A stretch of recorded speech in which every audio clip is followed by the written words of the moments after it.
রথযাত্রা আসতে আর বেশি দিন বাকি নেই। তার ঠিক আগে গঙ্গায় ভেসে এলো জগন্নাথ, বলরাম ও সুভদ্রা, যাকে বলে একেবারে অলৌকিক। জেলেরা নদীতে মাছ ধরতে নেমেছিল। নৌকা নিয়ে ফেরার সময় নদীর জলে তিনটি মূর্তি ভাসতে দেখে। পরে তারা সেই তিনটি মূর্তি জল থেকে তুলে মন্দিরে রাখে। রথযাত্রার আগে এইভাবে নদীতে ভেসে আসা জগন্নাথ মূর্তি নিয়ে গ্রাম জুড়ে শোরগোল পড়ে গিয়েছে। দীঘার পর এবার হাওড়ার উলুবেড়িয়া। গঙ্গা থেকে জগন্নাথ, বলরাম ও সুভদ্রার মূর্তি উদ্ধার করল ফুলেশ্বরের জগন্নাথপুর বেবের চড়ার মৎস্যজীবীরা।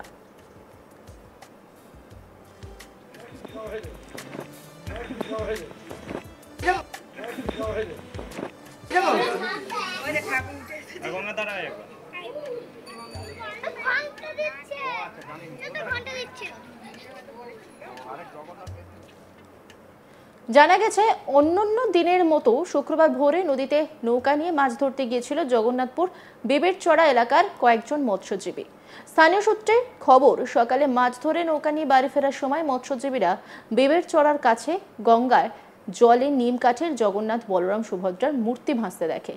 এরপরেই তারা মূর্তি তিনটিকে জল থেকে তুলে নদীর পাড়ে নিয়ে আসে। পরে একটি শিব মন্দিরে মূর্তি তিনটি রাখা হয়। অন্যদিকে রথযাত্রার আগে মূর্তি উদ্ধারের ঘটনায় রীতিমতো শোরগোল পড়ে যায় গোটা এলাকায়। বাচ্চা থেকে শুরু করে বৃদ্ধ সকলে ভিড় জমায় মন্দিরে। মৎস্যজীবী কি বলছেন শুনবো। মতো আমরা যেরকম মাছ প্রত্যেক দিন যেরকম ধরতে যাই, আজও ধরতে গেছিলাম। আমার বিবিরচড়া জগন্নাথপুর বিবিরচড়া ফেরিঘাট পাড়ায় আমরা ঘাটের সামনে মাছ যখন আসছিলাম, তিনটে জগন্নাথ, সুভদ্রা আর বলরাম একসাথেই ছিল, ভেসে এসেছে। সেই নিয়ে আমরা তুলে আমাদের পাশে মনসা মন্দির আছে, মনসা মন্দির, শিব মন্দিরে আমরা তুলে আপাতত রেখে আছি, রাখা হয়েছে। জানা গেছে, মূর্তিগুলো কিভাবে কোথায় রেখে পুজো হবে সেই সিদ্ধান্ত নেবে মন্দির কর্তৃপক্ষ। আর এই গোটা বিষয় নিয়ে একটি রিপোর্ট তুলে ধরেছেন আমার কলিগ বৈদ্যনাথ ঝা। দেখব। দীঘার পর এইবার হাওড়া গ্রামীণ উলবেড়িয়া ফুলেশ্বর বিবিচড়ার মৎস্যজীবীরা জগন্নাথ, বলরাম ও সুভদ্রা তিন দেবের যে মূর্তি রয়েছে তারা গঙ্গা থেকে উদ্ধার করেছে। এমনই যেটা জানা যাচ্ছে যে ফুলেশ্বর বিবিরচড়ার যে রয়েছে জগন্নাথপুরের যে মৎস্যজীবী, তারা প্রত্যেক দিনের মতন শুক্রবারও মাছ ধরার জন্য চড়ে গিয়েছিলেন নদীতে। আর তারা যখন সকালবেলার নদীতে মাছ ধরার পর বাড়ি ফিরছিলেন, সেই সময় যে ফুলেশ্বরের কাছে যে ফেরিঘাট রয়েছে সেইখানে তারা গঙ্গাতে ভাসতে দেখেন এই তিন দেবের মূর্তি। তার মধ্যে রয়েছে জগন্নাথ, বলরাম ও সুভদ্রা। তারা দেখতে পেয়ে প্রথমে বুঝতে পারেননি যে কি রয়েছে, কিন্তু কাছে যাওয়ার পর তারা জানতে পারেন যে এটা জগন্নাথ দেবের মূর্তি রয়েছে। আর রথ পুজোর আগে গঙ্গাতে ভেসে আসা এই মূর্তিকে দেখতে পেয়ে তারা সেইখান থেকে তুলে নিয়ে আসেন ও নিয়ে এসে পাশে একটি যে মনসা মন্দির রয়েছে, শিব মন্দির, সেইখানে তারা রেখেছেন ও সেইখানে পুজো অনুষ্ঠান শুরু হয়েছে।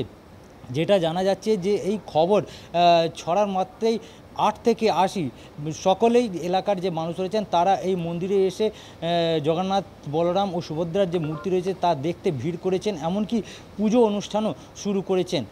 যেটা জানা যাচ্ছে যে রথ পুজোর আগে, এর আগে যেটা রয়েছে যে দীঘাতে মূর্তি ভেসে এসেছিল, এরপর উলবেড়িয়া ফুলেশ্বর যে রয়েছে বিবিচড়ার যে রয়েছে সেইখানে গঙ্গাতে এই নদীর যে রয়েছে সেই নদীতে যখন ভাসতে দেখা যায়, সেই নিয়ে শোরগোল যে রথ পুজোর আগে এই জগন্নাথ দেবের যে দর্শন রয়েছে সেই দর্শন তারা পাচ্ছেন। ও পশ্চিমবঙ্গের যে রয়েছে দুবার দীঘার পর বলা যেতে পারে যে ফুলেশ্বরে তারা নদী থেকে এই ধরনের মূর্তি উদ্ধার করেছেন।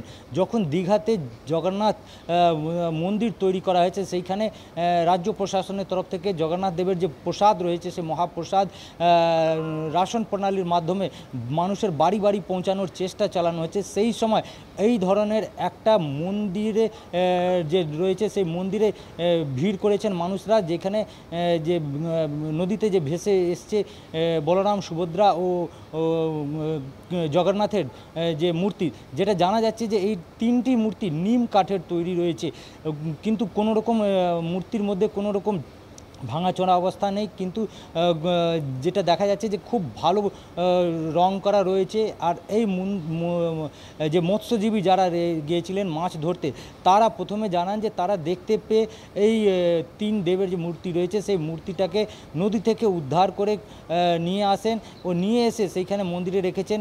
আগামীকাল তারা চিন্তা ভাবনা করবেন যে সেই মূর্তিটাকে কোথায় রেখে বা কিভাবে কোথায় পুজো অনুষ্ঠান করা হবে।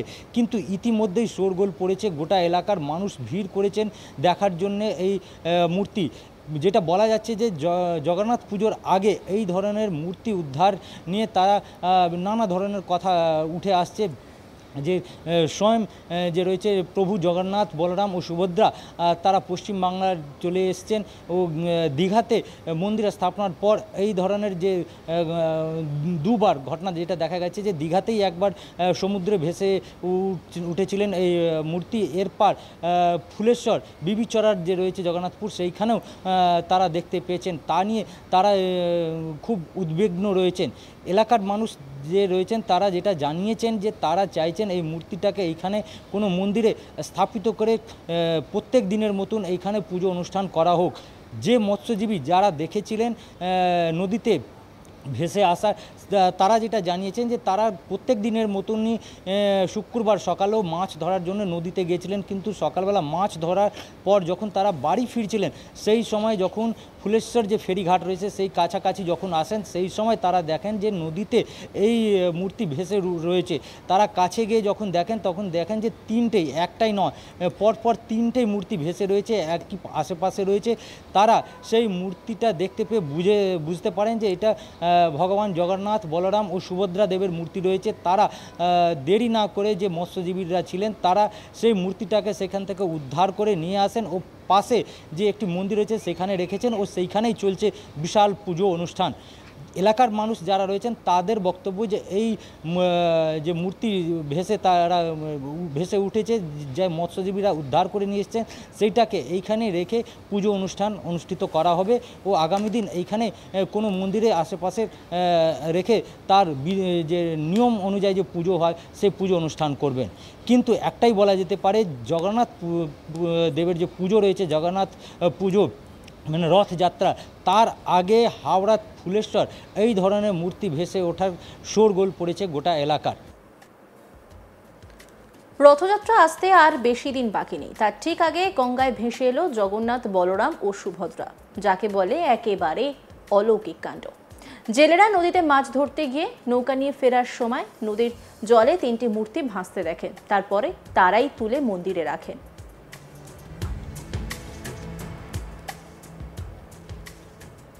অন্যান্য খবরের আপডেটের জন্য অবশ্যই নজর রাখুন আজ তাক বাংলার ইউটিউব স্ট্রিমিংয়ে। লাইক, কমেন্ট, শেয়ার এবং সাবস্ক্রাইব করতে ভুলবেন না।